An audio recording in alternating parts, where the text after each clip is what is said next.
What's going on, guys? Welcome back to another episode of the Tackle Showcase. We are on to week 3. So last week, just a quick recap, I showed you guys the Night Eyes gear ties, and if you missed that episode or any of the other episodes, I'll actually link that somewhere in the description below, as well as I've created a playlist, a running playlist with all of the Tackle Showcases on those. But before you leave this one to go check out the others, stay with me because today we have a dandy, one of my favorite baits to throw, and that's going to be the paddle tail swim bait, specifically the Exoswim from BioSpawn. So just to show you guys a quick overview of the bait, there she is. This one in particular is in the fighter shad color, which fighter shad is hands down my favorite, just for its versatility, and you'll kind of notice that's going to be a running theme with today's video. This bait is very versatile. For my bank anglers out there who are trying to pack light, you definitely, I've said this numerous times, you definitely want to pack lures that you can use in a multiple variations, whether that be different water temps, be able to use it in different presentations. Being able to have baits that have serve multiple purposes is going to be key for those bank anglers trying to pack light, because you want to stay mobile. If you're not mobile, you're not catching. But anyway, what I'm going to do today is I'm going to kind of show you the different ways that I like to rig them. I'm sure that there's a ton of different other ways that I won't cover today. If so, comment down below and let me know how you like to rig your paddle tail swim baits. I'm always up for learning, so like I said, jump in the comment section below. As you know, real quick side note, I did give away last week's product, which was those Night Eye gear ties. The winner was announced over on Instagram, so go check that post out, give them a congratulations, as well as if this video, guys, if we can get this video to 100 views, I will give away 1 pack of the BioSpawn Exoswim 4-inch swim bait. But nonetheless, let's jump into the different ways to rig it. So you'll notice right off the bat that of course it's a paddle tail swim bait, but it has a hook slot, and I'm hoping that that shows up. It's probably very hard to see, but nonetheless, it has a slot for the hook to go in there, which I really do like. That helps bury that hook, especially if you're running in a lot of grass, a lot of weeded areas. That will become key. So let's start off with the very first, most simple way that I like to rig it, and that's actually going to be weightless. So this is a screw lock hook. I believe this is a 5/0, so I normally run 4 or 5/0. You can get away with as low as a 3/0, but I usually like to run 4 or 5/0 hook on that. Key to this though, guys, is having a wide gap here, and the reason being, let me just get this rigged on here real quick. So screw lock, screw that bad boy into the top of this, and I believe this is a VMC hook that I'm using, but you can use whatever hook you prefer. So get that turned around where the paddle's facing down, and then you just rig it the way you would rig Texas rigged, right through, making sure that it's straight when you do so. And the nice thing about this, you don't necessarily, I didn't bury the hook into the body, but because of that trough, you'll notice that it's really weedless coming across there.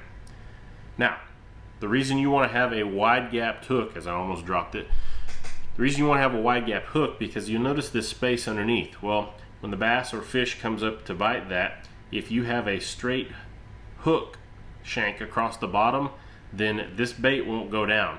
And so having that space goes down, you'll notice that hook becomes exposed, and bam, you're hooking her in the jaw and bringing them to the bank.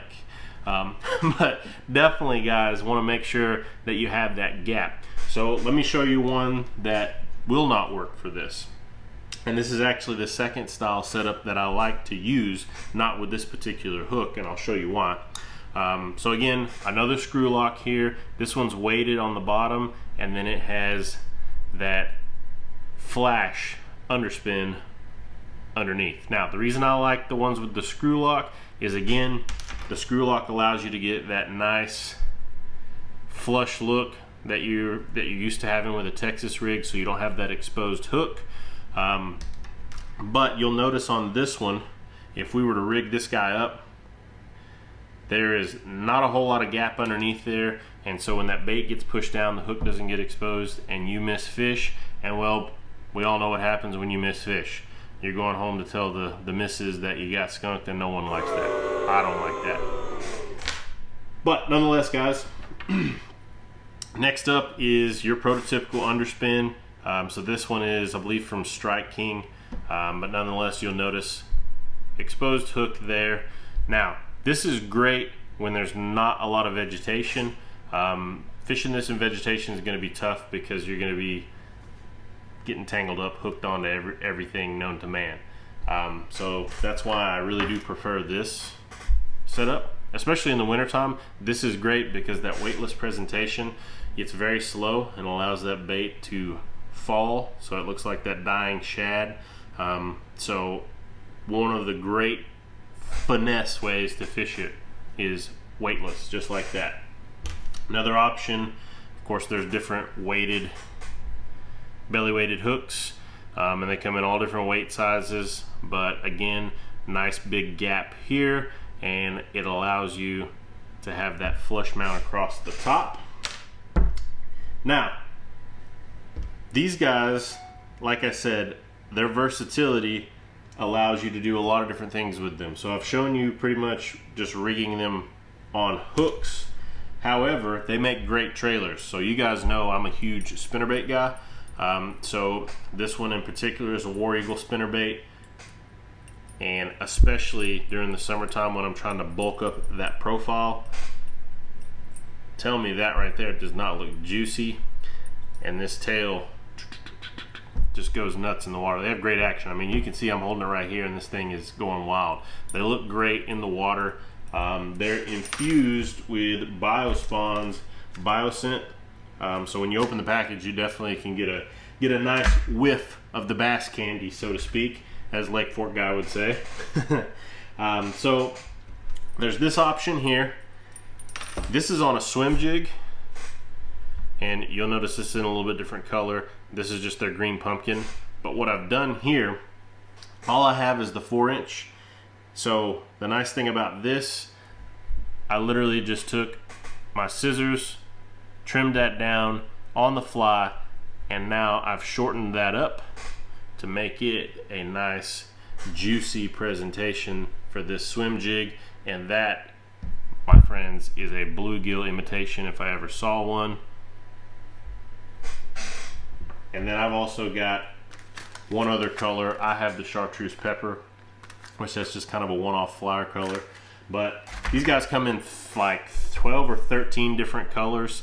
I will actually link below, an Amazon link below, that you guys can check out and pick up some for yourself. They have all the different colors. There's 3 different sizes. Let me just pull it up here. You got 3.25 inch, so 3 1/4 inch, 4 inch, and 4 3/4. Now this one that I showed you, this is the 4 inch. So they make, this is the middle of the road. They make one that's larger and they make one that's smaller. So if you get the 3 1/4, you probably wouldn't have to cut it down the way that I did here. Or you can look at it the other way. If you order the larger ones, it allows you to cut it down to make it fit. But 3 different sizes, and like I said, lots of different colors. Of course, everything from natural all the way up to the more off-the-wall colors in that chartreuse pepper. But for me, guys, I prefer this fighter shad color. It's just a neutral shad color. I can throw it on a lot of different things. Works as a trailer on most of the different color spinnerbaits and jigs that I have. And then, like I said, I go green pumpkin for the darker one. Now there's one color in particular that I want to try out, and that's the sungill. And the sungill is basically this green pumpkin, but it's got gold glitter underneath, so it gives it a little bit of a flash. Made it this far, guys, and you're not subscribed, do me a favor, hit that subscribe button for me, be sure turn the bell notification on. That way you know when my next piece of content comes out. I know there's a lot of you who are subscribed that are not getting my notification or not getting the notification for my video. Be sure, just make sure you have that bell turned on, as well as if you guys like my content, be sure give it a thumbs up. That lets YouTube know that you guys enjoy it, and it will spread out my content to more viewers, which in turn grows our community, which in turn benefits you because you get to meet some great individuals. But nonetheless, guys, be sure to jump down in the comment section if there's a different way that you like to rig it. I want to hear from you. Let me know. That's all I got for today, guys. I will catch you on the next